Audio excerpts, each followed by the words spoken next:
हाँ भाई final year ma'am, चाहे तो आप इसका फेस इस तरफ कर दीजिएगा। हाँ ठीक है। हाँ भाई फाइनल ईयर, तो यहाँ हम बात कर रहे हैं अपने कम्युनिकेशंस के बारे में कि किस तरह से कोई एक मंकी अपने दूसरे ग्रुप में रहने वाले जो अदर मंकीज हैं उन तक अपनी बात रखता है। तो उसके लिए सबसे अच्छा बेस्ट कम्युनिकेशन जो है वो होता है विजुअल कम्युनिकेशन। इट मीन्स देखकर, महज देखकर ही हम पता लगा सकते हैं कि सामने वाले के मन में क्या है। जैसे अगर हम मंकीज को क्यों देखें, हम लोग अगर ह्यूमंस की भी बात करते हैं तो अगर मैं चाहूँ तो आपको थोड़े बहुत इंडिकेशन तो फेस के थ्रू ही दे सकती हूँ। जैसे आपने जनरली देखा होगा कि जब कोई गुस्सा करता है तो आंखें थोड़ी बड़ी कर लेता है ना, या फिर कभी उसको बहुत ज़्यादा गुस्सा आएगा तो अपना हाथ उठाएगा, और बहुत ज़्यादा गुस्सा आएगा तो मतलब बहुत ज़्यादा अजीब सा बिहेव करेगा। नाराज़ होने पर कैसे हम मतलब बिल्कुल मायूस से हो जाते हैं या फिर बिल्कुल बात नहीं करते। तो ये कुछ एक्टिविटीज़ ही होती हैं जिसके थ्रू से हमें कुछ नहीं करना होता, या हमने कुछ भी नहीं है। अगर मैं किसी से नाराज़ हो जाती हूँ तो क्या करूँ, कुछ नहीं करना, बस मुंह फुला के बैठे रहना एक कोने में, है ना। बस वही चीज़ होता है कि विजुअल स्टिमुलस में क्या करना होता है, हमें सिर्फ और सिर्फ पोस्चर के माध्यम से ही, पोस्चर के मीडियम से ही एक वानर जो है, एक मंकी जो है वो दूसरे को किस तरह से कुछ ना कुछ इंडिकेशन देता है। तो बस सबसे अच्छी चीज़ जो होती है, जैसे मैंने ये बताया कि इस ग्रुप में एक पर्सन जो होता है वो कैसा होता है, डोमिनेंट। ठीक है, अब ये डोमिनेंट कैसे पहचानोगे आपकी ये डोमिनेंट है। तो डोमिनेंट के लिए सबसे अच्छी बात होती है,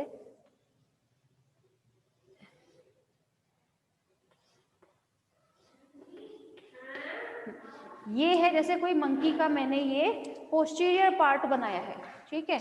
अब इसमें से आपने कभी ध्यान दिया हो तो इनकी जो पूंछ होती है, ये पूंछ अगर इनके पैरों में इसी तरह दब जाए, ठीक है, ये अपनी पूंछ जो है जनरली इस तरह दबा कर रखते हैं, ठीक है। ये जो डोमिनेंट की बात कर रही हूँ, डोमिनेंट पर्सन की, ठीक है, तो वो हमेशा अपनी इस पूंछ को अपने पैरों में दबा कर रखेंगे।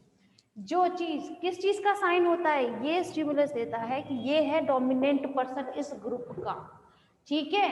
और साथ में कभी ऐसा हो, कभी आप ऐसा मंकी देखें कि जिसकी पूंछ इस तरह से दबी हुई हो, इट मीन्स कि वो कैसा है, थोड़ा सा उग्र हो सकता है कभी भी। उससे तो आपको बिल्कुल भी लड़ाई झगड़ा नहीं करना है, ठीक है, क्योंकि ये डोमिनेंट होगा, ये सभी पर राज करेगा।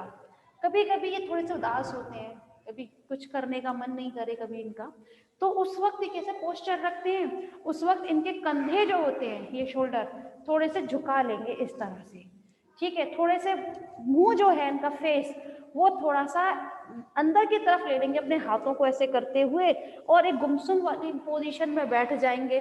और कभी कभी जब इन्हें गुस्सा आता है, जब ये बहुत ज़्यादा वायलेंट कंडीशन होती है, उस टाइम पर ये अपनी टेल को इस तरह ऊपर की तरफ कर लेते हैं, ठीक है। अगर एक्चुअली ये सब चीज करने का एक पर्पस होता है, वो होता है ये सामने वाले को क्या देते हैं, स्टिमुलस देते हैं कि देखिए ये हमारे इस पोस्चर से आप लोग समझिए कि अब करना क्या है, ठीक है। जैसे कोई दो ग्रुप टकराए, फर्स्ट एंड सेकंड, तो देखने भर से ही पता चल जाएगा कि अगर इसकी पूंछ इस तरह से दबी हुई है पैरों में, इट मीन्स ये यहाँ का डोमिनेंट पर्सन है। और कुछ ऐसे होते हैं जिनके कंधे झुके हुए हैं कि मतलब वो थोड़े से बहुत शाय नेचर के हैं और थोड़े से डरे से हुए हैं। अगर वो बिल्कुल भी कॉन्फिडेंट नहीं है, इट मीन्स उनके हमेशा कंधे भी झुके रहेंगे और वो थोड़ा सा अजीब सा बिहेव करते हैं उस दौरान जब वो कॉन्फिडेंट नहीं होते अपनी किसी चीज को लेकर, ठीक है। अभी बताया कि वो अपनी पूंछ कब उठाते हैं, जब उन्हें थोड़ी सी गुस्सा आती है या वो जो छलांग लगाना चाहें उस दौरान, ठीक है। तो ये तो थे उनके कैसे विजुअल स्टिमुलस। अब विजुअल स्टिमुलस में और भी बहुत सारी चीजें आती है क्लास, ठीक है। अभी जैसे मैं एक बात बताऊं, आप लोगों ने सुना होगा कि पहले मैंने एक बार एग्जाम्पल दिया था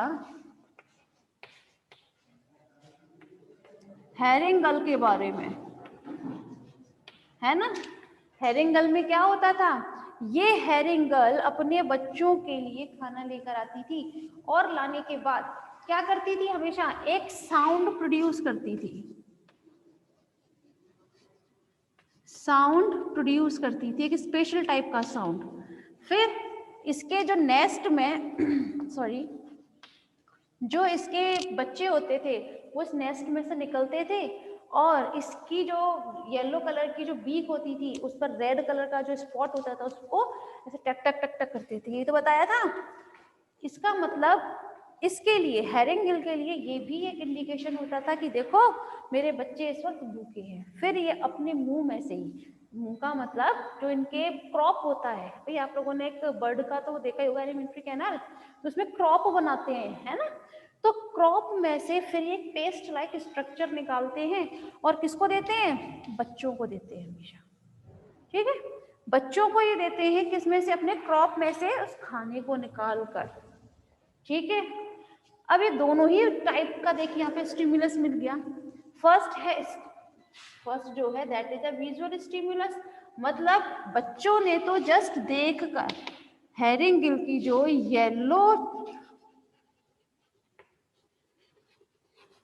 येलो बीक पर जो रेड स्पॉट था, ठीक है, उसको देखा था। ठीक है, तो ये तो हो गया उसका विजुअल स्टिमुलस। लेकिन इसने जो ये साउंड प्रोड्यूस की थी, ये साउंड प्रोड्यूस कभी भी विजुअल स्टिमुलस में ना जाकर किस में जाएगी? कितना बोलेगा इसमें, ये हमेशा क्लास विजुअल स्टिमुलस में ना जाके ऑडिटरी स्टिमुलस में जाती है।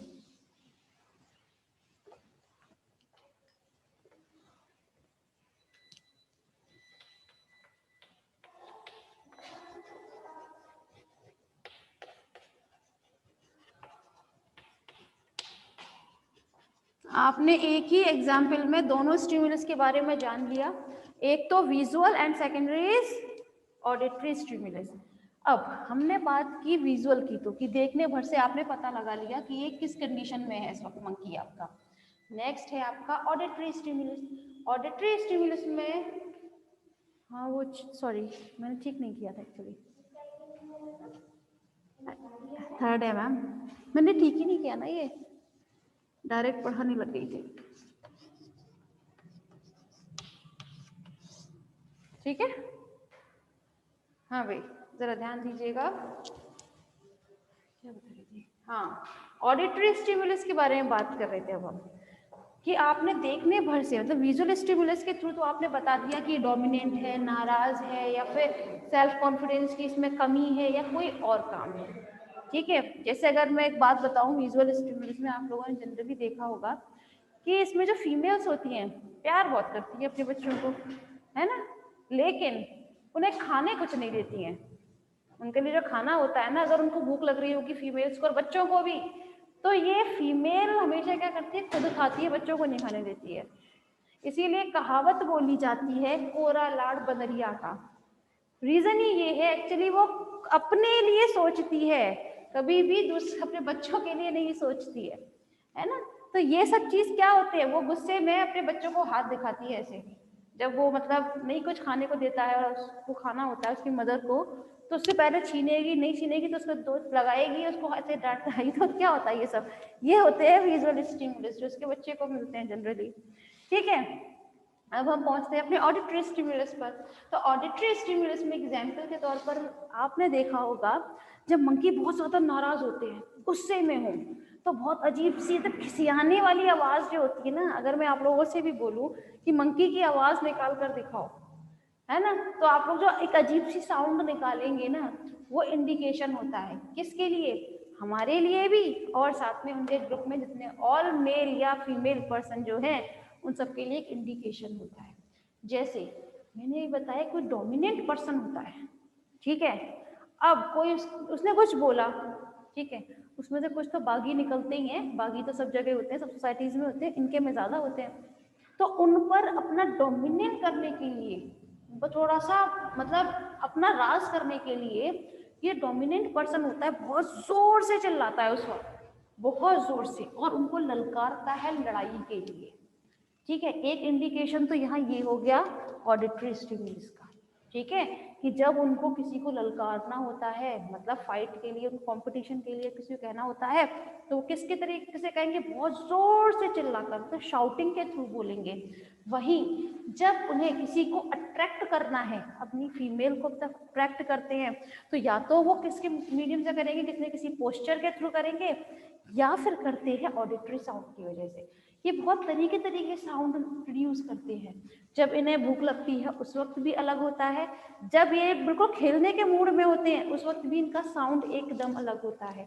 अगर आपने कभी नोटिस नहीं किया तो अब कीजिएगा, क्योंकि बच्चे जो होते हैं, जो खेल रहे होते हैं क्लास, तब उस वक्त उनका साउंड बहुत अलग तरीके का होता है, बशर्ते आप उन्हें ना दिखाई दे, क्योंकि वो थोड़ा सा डर जाते हैं, तो आप पर हमला करने के चांसेस ज़्यादा इंक्रीज हो जाएंगे। तो यहाँ पर ऑडिटरी स्टिमुलस का मतलब होता है जब वो अपने ग्रुप्स के बाकी मेंबर्स को कुछ कहकर, किसी एक अलग टाइप की साउंड प्रोड्यूस कराकर कुछ बताना चाहें, तो वो जाता है आपका ऑडिटरी स्टिमुलस में। ठीक है, नेक्स्ट इज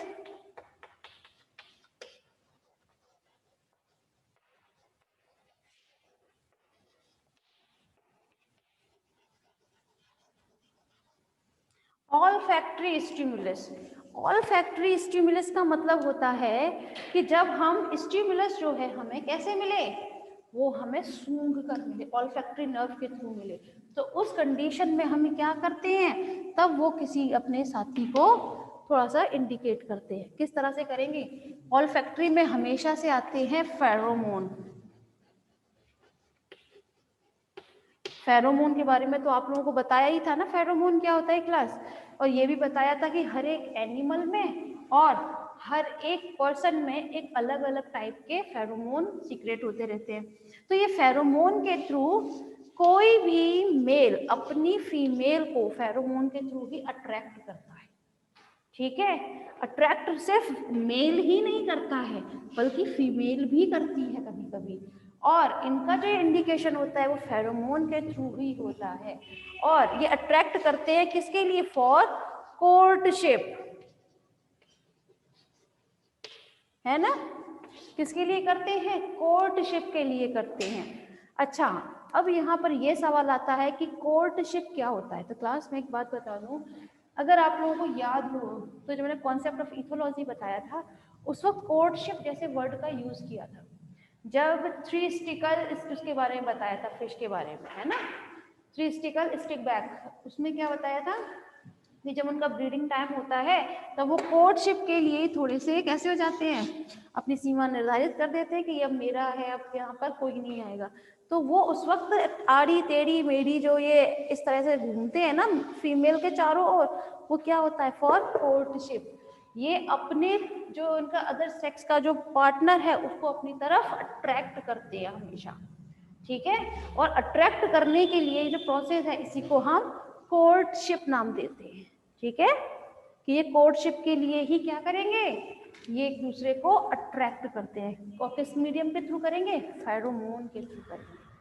ठीक है, अब यहाँ पर हमारे 3 कम्युनिकेशन के वो कंप्लीट होते हैं, विजुअल, ऑडिटरी एंड ऑल्फैक्टरी।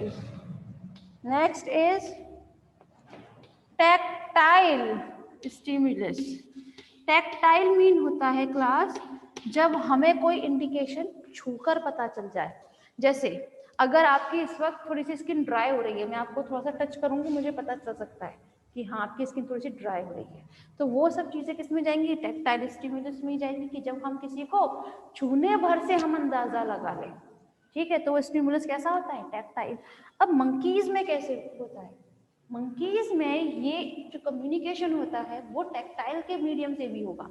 कभी भी आपने ध्यान दिया हो तो ये बहुत जल्दी गले मिलते हैं, इसकी मदर अपने बच्चे को चिपकाए रखती है ना, चिपकाए रखती है ना, और बाकी जो बच्चे हैं वो भी उनसे लिपटे रहते हैं। तो किस चीज़ का वो एहसास करते हैं, सिर्फ और सिर्फ टैक्टाइल स्टिमुलस के लिए, कि नहीं कोई परेशानी तो नहीं है, कुछ ऐसी बात तो नहीं जो इन्हें करती हो।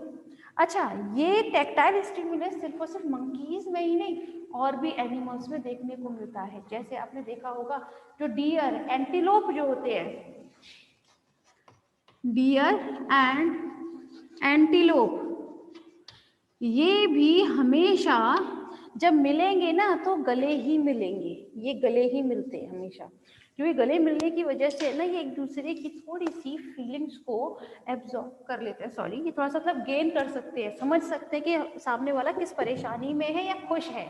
अगर हम जनरली अगर हम खुश होकर किसी को गले भी लगाते हैं तो सामने वाले को अलग ही एहसास होता है कि हाँ ये खुश है।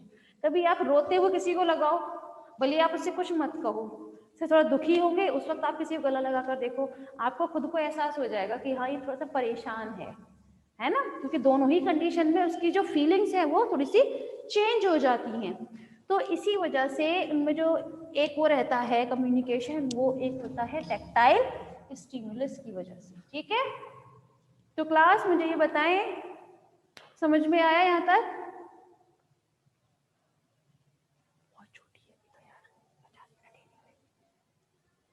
चैट बॉक्स में बताएं यस, गुड, चलो अच्छी बात है भाई, समझ में आया। अच्छा, एक बात यहाँ मैं ये बता देती हूँ फाइनल ईयर, यहाँ पर अब आपका सोसाइटी वाला चैप्टर फिनिश होता है। आपने बहुत सोसाइटी अब सीख ली, यहाँ पर अब ये फिनिश होता है। ठीक है, चलिए अब हम बात कर लेते हैं थोड़ा सा सिलेबस के बारे में। ठीक है, चलो थोड़ा सा सिलेबस देख लेते हैं आपका। ये आपका सेक्शन बी था, है ना? सेक्शन बी में है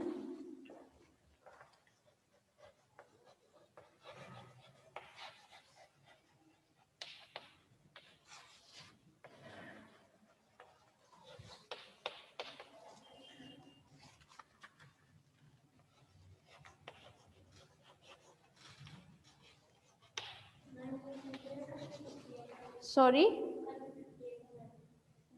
हाँ बच्चों कल की छुट्टी है, कल मैं, हाँ कल की छुट्टी रहेगी बेटा, है ना? मेरी क्लास में तो है ही। हाँ जूलॉजी की छुट्टी है, जूलॉजी की, बाकी का मुझे नहीं पता। Thank you.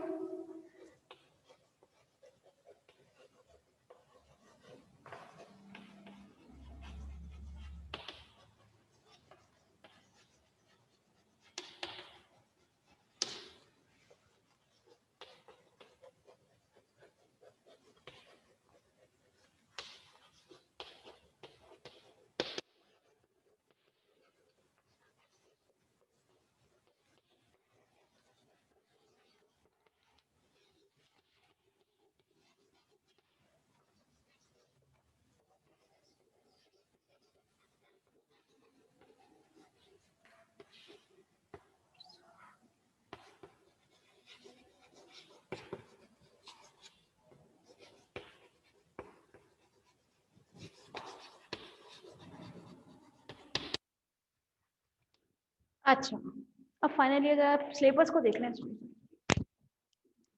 देखें इसमें यहाँ पर आपका एक पूरा सेक्शन बी है। ठीक है, इसमें से आपने इंट्रोडक्शन कंप्लीट कर लिया, कॉन्सेप्ट ऑफ इथोलॉजी कंप्लीट कर लिया, ये रह जाता है फेरोमोन कंप्लीट है, सोसाइटी कंप्लीट है।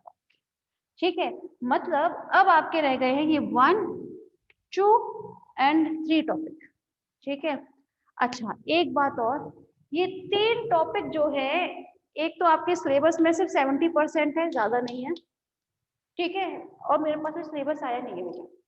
ठीक है, मुझे पता भी नहीं है इनमें से कौन से हटे हैं कौन से नहीं। तो इम्पोर्टेंट जितने थे वो तो मैंने सारे करा दिए। जैसे इसमें इम्पोर्टेंट एक तो कॉन्सेप्ट वाला इम्पोर्टेंट है, फेरोमोन और सोसाइटी, ये तो बहुत ही ज्यादा इम्पोर्टेंट है। हाँ बायोलॉजी का क्लॉक कभी कभी आ जाती है। तो इनमें से कितने हटे हैं पहले मुझे टॉपिक पता चल जाएंगे ना। अगर ये हट गए हैं तो कोई बात ही नहीं है, जहाँ तक ये हट जाने चाहिए। ठीक है, तो जो रह जाएंगे उन्हें फिर हम बाद में देखेंगे। ठीक है, जब जहाँ तक है हम दूसरी कोई बुक वगैरह स्टार्ट कराएंगे अभी। तो चलिए फिर आज के लिए मीटिंग में बस इतना ही रखते हैं।